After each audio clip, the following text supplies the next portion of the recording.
bijak seperti Bung Karno. Ia tidak marah, ia tidak tersinggung. Justru ia merasa bahagia karena di balik semua mitos itu ada cinta. Cinta rakyat kepada pemimpinnya. Soekarno pernah berkata bahwa wibawa seorang pemimpin lahir dari kepercayaan rakyat, dan mungkin itulah rahasia terbesar yang dimilikinya. Bukan ajimat, bukan keris, bukan tongkat pusaka, melainkan keyakinan diri, keberanian, dan kemampuan membangkitkan harapan. Ketika ia wafat pada tahun 1970, kesedihan menyelimuti Indonesia.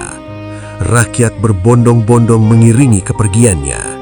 Tangis terdengar di mana-mana, seolah sebuah era benar-benar berakhir.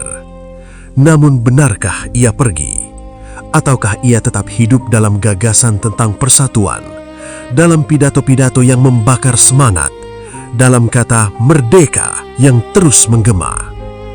Di antara peluru dan pusaka, di antara mitos dan kenyataan, Soekarno berdiri sebagai manusia.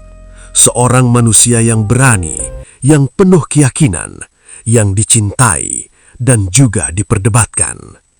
Dan mungkin disitulah letak kesaktiannya yang sebenarnya.